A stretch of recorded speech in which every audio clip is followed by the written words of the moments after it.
भक्तजनों, माताओं, बहनों, सादर जय श्री कृष्ण। हमारे YouTube चैनल में आप सभी का बहुत बहुत स्वागत है। मैं हूं आपके साथ आचार्य धर्मेंद्र शास्त्री। सबसे पहले आपको और आपके पूरे परिवार को देव प्रबोधिनी एकादशी की बहुत बहुत शुभकामनाएं एवं बधाइयां। भगवान श्री लक्ष्मी नारायण का भरपूर आशीर्वाद आप सभी के जीवन पर सदैव बना रहे। आप सभी सुखी रहें, स्वस्थ रहें, व्यस्त रहें और मस्त रहें, निरंतर उन्नति तथा प्रगति को प्राप्त करते रहें। आज हम आपको बताने जा रहे हैं कि इस बार देव प्रबोधिनी एकादशी का व्रत आपको कब करना चाहिए तथा इस व्रत का पारणा आपको कब करना है। यह संपूर्ण जानकारी इस वीडियो के माध्यम से हम आपको प्रदान करेंगे। तो आप सभी से अनुरोध है कि इस वीडियो को अंत तक जरूर देखिएगा। और जो नए दर्शक हमारे साथ जुड़े हैं उनसे हम निवेदन करते हैं कि अगर आपने अभी तक हमारे और आपके YouTube चैनल को सब्सक्राइब नहीं किया है तो अभी और इसी समय सब्सक्राइब कर लीजिए, ताकि इसी प्रकार की ज्ञानवर्धक वीडियो आपको सबसे पहले प्राप्त हो सकेगी। पूरे वर्ष में 24 एकादशी आती है, लेकिन जिस साल अधिक मास आता है, पुरुषोत्तम मास आता है, उस वर्ष 2 अधिक एकादशी हो जाती है। इस प्रकार कुल मिलाकर के 26 एकादशियां हो जाती है। प्रत्येक एकादशी का अपना अपना भिन्न भिन्न महत्व हमारे धर्म ग्रंथों तथा पुराणों में बताया हुआ है। और कार्तिक माह के शुक्ल पक्ष की जो एकादशी होती है उसका नाम देव प्रबोधिनी एकादशी या देव उठनी एकादशी माना जाता है तथा इसे देवोत्थान एकादशी के रूप में भी मनाया जाता है, क्योंकि भगवान श्री नारायण जो है देवशयनी एकादशी से 4 माह के लिए क्षीर सागर में विश्राम करते हैं और कार्तिक माह के शुक्ल पक्ष की एकादशी के दिन उनका जो है निद्रा त्याग करके देवोत्थान हो जाता है। इसलिए इसे देव उठनी एकादशी के रूप में माना जाता है। कहीं कहीं पर इसे गन्ना एकादशी के रूप में भी मनाते हैं। इस दिन व्रत किया जाता है। व्रत के साथ साथ भगवान नारायण को जगाया जाता है, देवोत्थान का कार्य संपन्न किया जाता है तथा इसी दिन भगवान शालिग्राम के साथ तुलसी माता का विवाह संपन्न किया जाता है। ये साल की सबसे बड़ी एकादशी होती है और इसी दिन से शुभ एवं मांगलिक कार्यक्रमों की शुरुआत मानी जाती है। अगर आपका विवाह मुहूर्त नहीं निकल पा रहा है तो आप देवता के निमित्त या देवता के माथे देव प्रबोधिनी एकादशी के दिन विवाह कार्य संपादित कर सकते हैं। अगर विवाह का मुहूर्त नहीं है तो भी आप देव प्रबोधिनी एकादशी के दिन किसी का विवाह संपन्न कर सकते हैं, यानी विवाह के लिए यह सर्वोत्तम मुहूर्त माना जाता है। इस बार देव प्रबोधिनी एकादशी का महापर्व तुलसी विवाह का महापर्व 4 नवंबर 2022 शुक्रवार के दिन है। एकादशी तिथि का आरंभ 3 नवंबर 2022 गुरुवार की शाम को 7:30 से हो जाएगा, जो कि अगले दिन यानी 4 नवंबर 2022 शुक्रवार को शाम को 6:08 पर एकादशी तिथि समाप्त हो जाएगी। प्रत्येक सनातन धर्मावलंबियों को एकादशी का व्रत अवश्य करना चाहिए, क्योंकि जितने भी व्रत होते हैं उनमें एकादशी का व्रत सबसे बड़ा व्रत माना जाता है। भगवान नारायण का सबसे परम प्रिय व्रत कोई है तो वो एकादशी का व्रत है। और एकादशी का व्रत जन्म जन्मांतर के पापों को नष्ट करने वाला व्रत माना गया है। जब मनुष्य के कई जन्मों के पाप नष्ट हो जाते हैं तब उनके पुण्यों का उदय होता है, और जब पुण्य का उदय होगा तब उन्हें सांसारिक और भौतिक सुखों की प्राप्ति होगी। तो सभी भक्तजनों को इसी दिन एकादशी का व्रत रखना होगा और 4 नवंबर 2022 शुक्रवार के दिन जो एकादशी का व्रत रखेंगे उनको अगले दिन इस व्रत का पारणा करना है। यानी इस बार व्रत का पारणा 5 नवंबर 2022 शनिवार को सुबह 6:55 से लेकर के 9:55 के मध्य कर लेना चाहिए। जो भक्तजन माताएं बहनें एकादशी का व्रत करते हैं उनको दशमी से लेकर के द्वादशी तक कुछ महत्वपूर्ण नियमों का पालन करना चाहिए। जैसे दशमी तिथि के दिन एक समय भोजन करना चाहिए, दशमी के दिन चावल नहीं खाना चाहिए, दशमी के दिन लहसुन, प्याज, मांस, मदिरा तथा मसूर की दाल का उपयोग भोजन में या खाने पीने में बिल्कुल नहीं करना चाहिए। दशमी के दिन शहद नहीं खाना चाहिए। दशमी के दिन पराये अन्न का यानी दूसरे के घर का भोजन नहीं करना चाहिए। अगर किसी कारणवश आपको दूसरे के घर का भोजन करना पड़े तो उस निमित्त उनको कुछ रुपए पैसे दे देंगे तो वह दोष आपको नहीं लगेगा। दशमी तिथि के दिन पति पत्नी को यानी विवाहित दंपत्ति को ब्रह्मचर्य व्रत का पालन करना चाहिए और एकादशी के दिन यानी 4 नवंबर 2022 शुक्रवार को सुबह जल्दी उठे, ब्रह्म मुहूर्त में उठ करके स्नान कर लेवे। ब्रह्म मुहूर्त का अर्थ होता है सुबह 4:30 से लेकर के 5:30 के बीच में उठ जाना चाहिए और स्नान करके शुद्ध पवित्र वस्त्र धारण करें। मैले कपड़े इस दिन बिल्कुल नहीं पहनना चाहिए, धुले हुए वस्त्र आपको पहनना चाहिए तथा अपनी रुचि के अनुसार मस्तक के ऊपर तिलक अवश्य धारण करना चाहिए, क्योंकि कहा गया है कि देवो भूत्वा देवम यजेत। जब हम भगवान की अर्चना करते हैं, पूजा करते हैं, सेवा करते हैं तो उसी के अनुरूप हमारा भी स्वरूप सुंदर तथा सुगंधित होना चाहिए। एकादशी के दिन काले या नीले कपड़े नहीं पहनना चाहिए। हो सके तो इस दिन पीले, सफेद अथवा लाल वस्त्र, केसरिया वस्त्र ही आपको धारण करना चाहिए। और एकादशी के दिन भगवान का पूजन अर्चन करें, सूर्य भगवान को जल अर्पित करें, तुलसी माता को जल चढ़ा करके तुलसी माता के समीप दीपक जलाएं, गौ माता की सेवा करें, गौ माता को घास खिलाएं, रोटी खिलाएं, शुद्ध भोजन करवाएं, गौ माता की विशेष पूजा अर्चना करें तथा देवताओं को इस दिन प्रातःकालीन वेला में सुबह के समय जगाना चाहिए। बोर भाजी आंवला उठ दे सांवला। अगर आपके घर में गोवर्धन की स्थापना यदि आपने की है तो उनको उठाना चाहिए, उनको जगाना चाहिए। इस दिन शंख और घड़ियाल तथा घंटा बजा करके प्रभु को जगाया जाता है, प्रभु को उठाया जाता है और सभी इस दिन प्रातःकालीन वेला में प्रभु को उठाते हैं, जगाते हैं, क्योंकि ऐसा कहा गया है कि जब हम इस दिन शंख बजा करके भगवान को उठाएंगे, जगाएंगे तो हमारा सोया हुआ भाग्य भी जाग जाएगा। हमारी किस्मत यदि अभी तक नहीं जाग पाई है तो हमारी किस्मत जाग जाएगी, हमारे भाग्य का उदय होगा। और उसके बाद आपको एकादशी व्रत का संकल्प धारण करना चाहिए।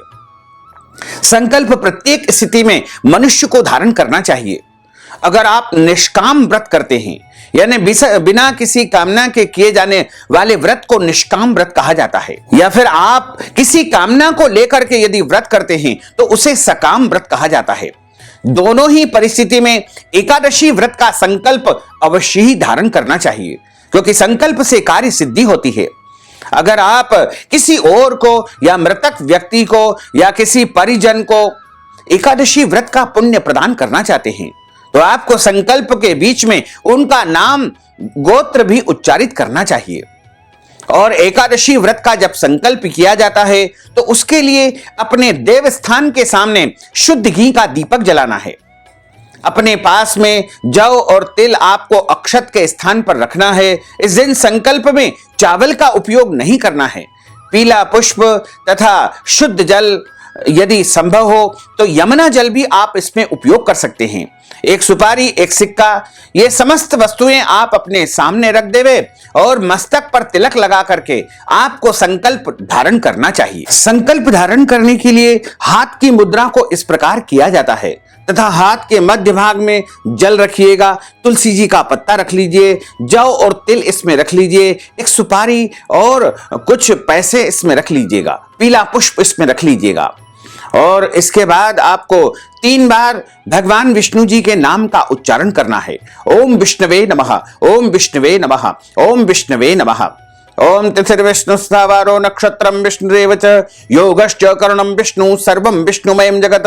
ओम विष्णुर्विष्णुर्विष्णुः श्रीमद्भगवतो महापुरुषस्य विष्णोर आज्ञया प्रवर्तमानस्य अद्य श्री ब्रह्मणोहि द्वितीय प्रार्धे श्री श्वेतवारः कल्पे वैवस्वतमन्वन्तरे अष्टाविंशतितमे कलियुगे कलि प्रथम चरणे भूर्लोके भारतवर्षे भरतखंडे जम्बूद्वीपे आर्यावर्तान्तर्गत ब्रह्म वर्तैकदेशैः अवंतिकायां विशाला क्षेत्रे मध्य प्रदेशैः भोपाल मंडलांतर्गतैः भोपाल नाम्नि नगरैः सम्मत 2079 मासा नाम मासे पुण्य पवित्र मासे कार्तिक मासैः शुभैः शुक्ल पक्षे अद्यायः देवोत्थान एकादश्यायां पुण्यतिथयोः भृगुवासरान्वितायां अद्य दिवसैः पूर्वा भाद्रपद दिवस नक्षत्रैः कुंभ राशिस्ते श्री चंद्रैः तुला राशिस्ते श्री सूर्यैः मीन राशिस्ते श्री देवराज गुरोः शेषेषु ग्रहेषु यथा यथं राशि स्थानेषु सत्सु एवं ग्रह गुण गण विशेषण विशिष्टायां शुभ पुण्यतिथोः। बोलिए मम आत्मनः। अपने नाम और गोत्र का उच्चारण करिएगा। अगर आपको अपना गोत्र याद नहीं है तो आप अपना सरनेम जो आप अपने नाम के बाद लगाते हैं उसका भी उच्चारण कर सकते हैं। अगर आप किसी अन्य परिजन को या किसी व्यक्ति को इस एकादशी का पुण्य प्रदान करना चाहते हैं तो उनका भी नाम तथा गोत्र याद है तो वो बोल लीजिएगा। श्रुति स्मृति पुराणोक्त वैदोक्त फल प्राप्त्यर्थम संकल्पित कामना संसिद्ध्यर्थम लोके सभायां राजद्वारे व्यापारे कृषि कार्ये सेवा कार्ये यश विजय लाभादि प्राप्त्यर्थम यह जन्मनि जन्मांतरे सकल दुरितोपशमनार्थम आदिदेविक आदिभौतिक आध्यात्मिक त्रिविध तापोपशमनार्थम वात पित्त कफ जन दोष परिहारार्थम अप्राप्त लक्ष्मी प्राप्त्यर्थम प्राप्त लक्ष्मौश्चिरकाल संरक्षणार्थम 10 विधि लक्ष्मी प्राप्त्यर्थम बहुविध लक्ष्मी प्राप्त्यर्थम अष्टविध लक्ष्मी प्राप्त्यर्थम सर्वविध लक्ष्मी प्राप्त्यर्थम अद्य दिवसैः भगवते श्री लक्ष्मी नारायण देवताः प्रीत्यर्थम भगवते श्री तुलसी देव्यै नमः प्रीत्यर्थम भगवते श्री शालिग्रामाय नमः प्रीत्यर्थम सर्वदेवताः प्रीत्यर्थम अद्य दिवसैः देवोत्थान एकादश्यायां व्रत संकल्पम कर्माहम करिष्ये। इस प्रकार संकल्प प्रभु को आप समर्पित कर दीजिएगा तथा हाथ जोड़ करके प्रभु से प्रार्थना करें कि हे भगवान, आज हम देवउठनी एकादशी का व्रत करने जा रहे हैं। हमको इस व्रत करने की पूरी शक्ति तथा सामर्थ्य आप प्रदान करें और आपकी कृपा से इस व्रत को पूरे विधि विधान से नियम से हम संपन्न करें। इस प्रकार प्रभु से प्रार्थना करके आपका व्रत आरंभ हो जाएगा।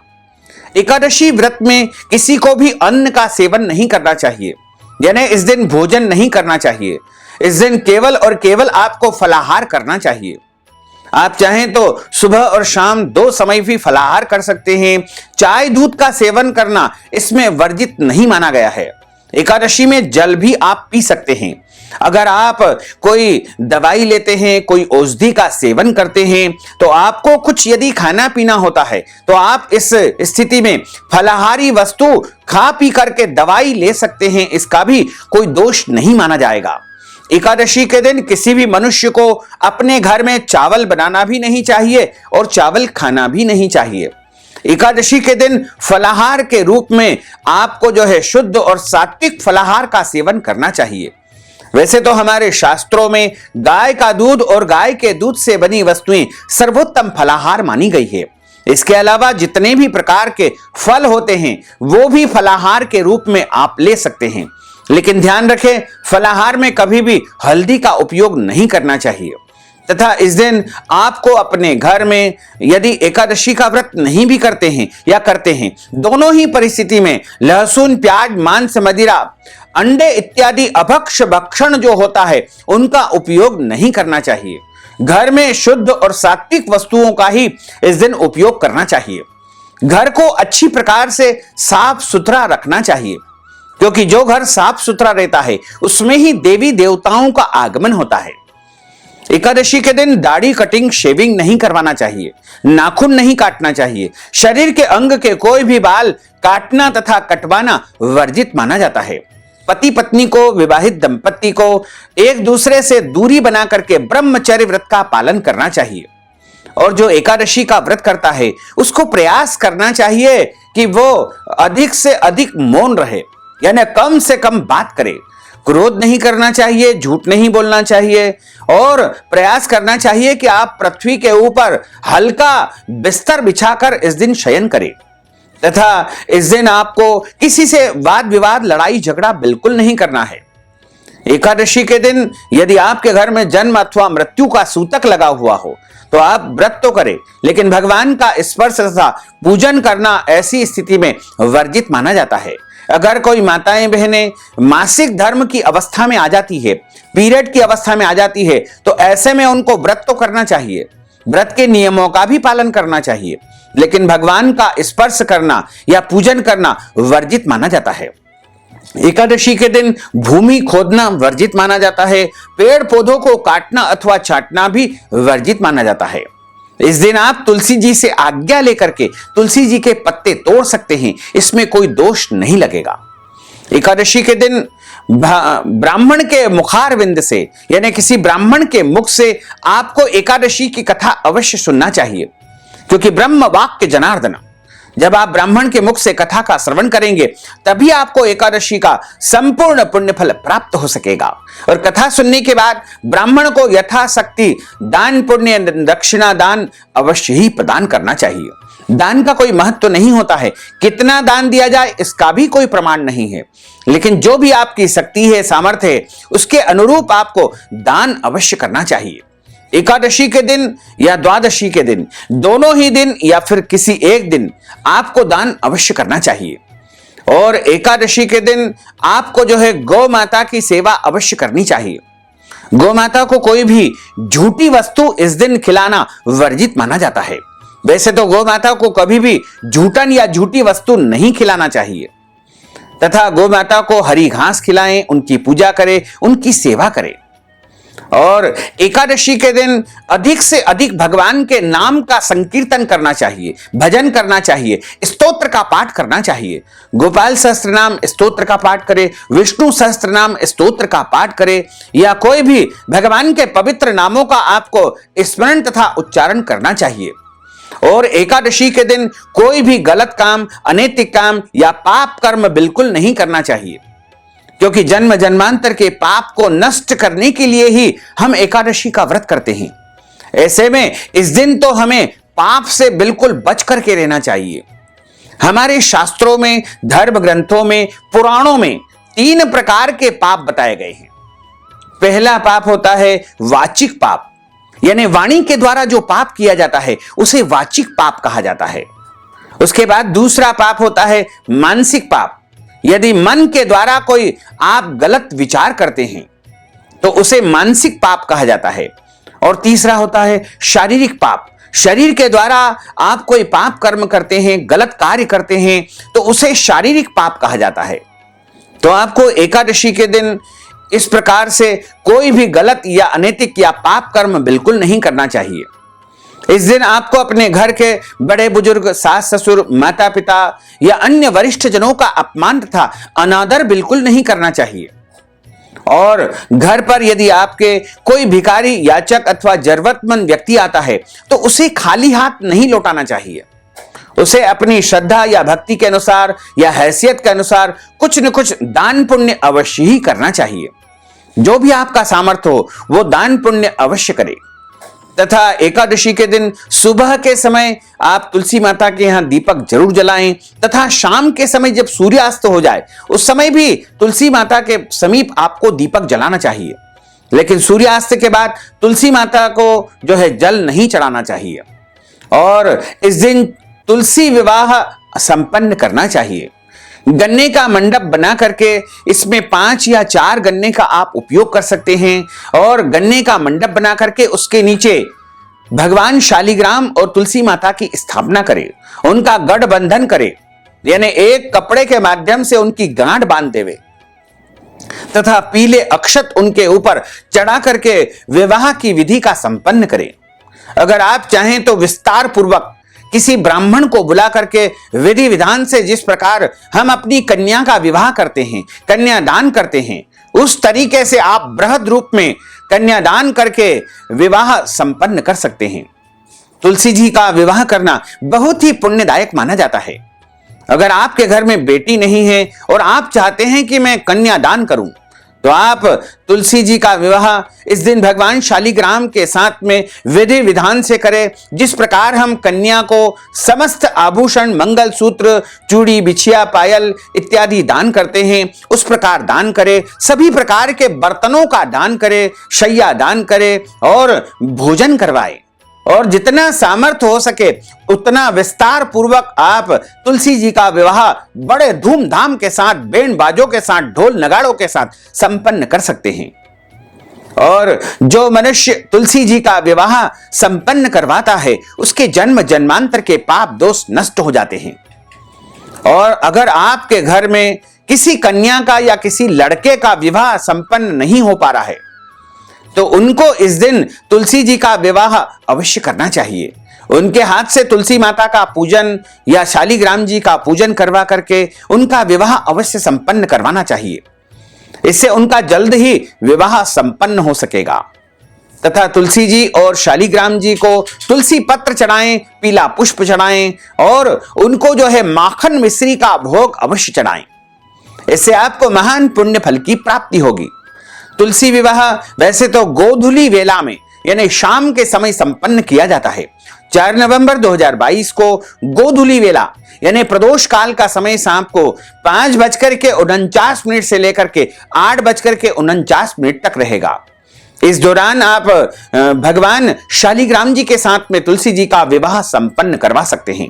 अगर आपके घर में शालिग्राम जी नहीं है तो आप लड्डू गोपाल या भगवान कृष्ण जी या फिर विष्णु भगवान के कोई भी अवतार के साथ में तुलसी जी का विवाह संपन्न करवा सकते हैं। लेकिन ध्यान रखें, इस दौरान जो है बिना राधा के कृष्ण से ही आपको तुलसी जी का विवाह करवाना है। यानी राधा कृष्ण की यदि सम्मिलित मूर्ति है तो आपको उस दौरान वहां पर राधा जी को स्थापित नहीं करना है। बिना लक्ष्मी के विष्णु का भी आप तुलसी जी के साथ विवाह करवा सकते हैं। यानी कोई अन्य पत्नियां इस दौरान भगवान विष्णु की या कृष्ण भगवान की या राम जी की उस दौरान नहीं होना चाहिए। उनके अलावा जो है आप जो है भगवान विष्णु के कोई भी अवतार है उनको वहां पर बिठा करके उनके साथ विवाह संपन्न करवा सकते हैं। और इस दौरान जो भी सामग्री आप वहां पर चढ़ाते हैं वो किसी भी ब्राह्मण को आप दान दे सकते हैं। इसके अलावा अगर आप चाहते हैं कि इस दिन तुलसी जी का दान दिया जाए तो जिन ब्राह्मण को आप तुलसी जी का दान करेंगे उनको ही चढ़ाई हुई समस्त सामग्री, वस्त्र आदि दहेज की वस्तु जो है दान पुण्य में देना चाहिए। अगर आप तुलसी जी के साथ में अन्य वस्तुओं का भी दान करेंगे तो महान पुण्य फल की प्राप्ति होगी। साथ ही इस दिन अन्नदान, गोदान या अन्य जो भी आपसे बने वो आपको अवश्य ही करना चाहिए। अगर आप देवउठनी एकादशी यानी देवोत्थान एकादशी के दिन किसी कारणवश तुलसी जी का विवाह संपन्न नहीं करवा सकते हैं तो आप एकादशी से लेकर के पूर्णिमा तक यानी कार्तिक पूर्णिमा तक कभी भी तुलसी जी का विवाह भगवान शालिग्राम के साथ संपन्न करवा सकते हैं। यानी एकादशी, द्वादशी, त्रयोदशी, चतुर्दशी या पूर्णिमा, इनमें से किसी भी दिन आप तुलसी जी का विवाह भगवान के साथ संपन्न करवा सकते हैं।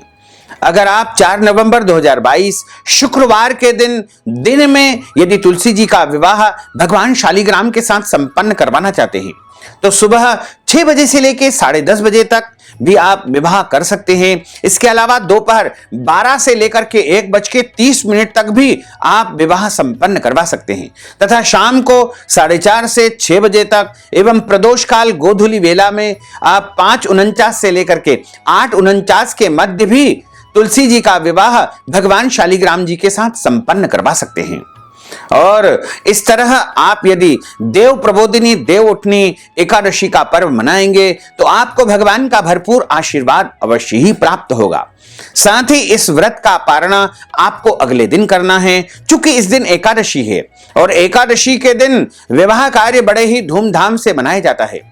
इस दिन आप यदि कोई वस्तु खाना पीना या भगवान के भोग के लिए बनाते हैं तो वो फलाहारी होना चाहिए। फलाहारी खीर बनाएं, फलाहारी पूड़ी भी आप बना सकते हैं या कोई भी वस्तु आप जो भी तुलसी विवाह के निमित्त वहां पर चढ़ाते हैं वो फलाहारी होना चाहिए और तुलसी जी को चुनरी अवश्य उड़ाना चाहिए।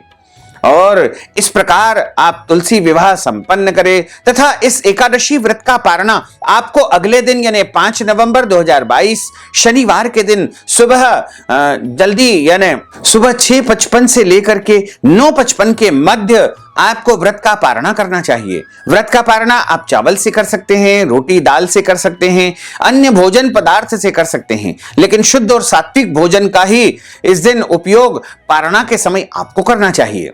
तथा व्रत का पारणा जब किया जाता है तो उस समय ब्राह्मण भोजन के लिए आटा, दाल, चावल, सीधा सामग्री का दान दिया जाता है, या फिर आप इस हेतु नगद राशि भी ब्राह्मण को प्रदान कर सकते हैं। और पारणा के समय जब हम भोजन करते हैं, उसके बाद अगर हमको कोई और व्रत करना है, जैसे प्रदोष का व्रत है या शनिवार का व्रत करना है, तो आप फलाहारी वस्तु से भी व्रत का पारणा कर सकते हैं। जैसे आप तुलसी जी के पत्ते और जल से भी व्रत का पारणा कर सकते हैं। फल या अन्य किसी भी फलाहारी वस्तु से आप व्रत का पारणा करके अगले दिन का व्रत भी आप संपन्न कर सकते हैं। तो भक्तजनों, माताओं, बहनों, हमने जो ज्ञानवर्धक जानकारी आपको प्रदान की है उसको आप अधिक से अधिक लोगों को शेयर करिएगा, लाइक करिएगा, कमेंट करिएगा, और यदि अभी तक आपने सब्सक्राइब नहीं किया है तो अभी और इसी समय सब्सक्राइब अवश्य कर लीजिए। आपको और आपके पूरे परिवार को सादर जय श्री कृष्ण, सादर धन्यवाद।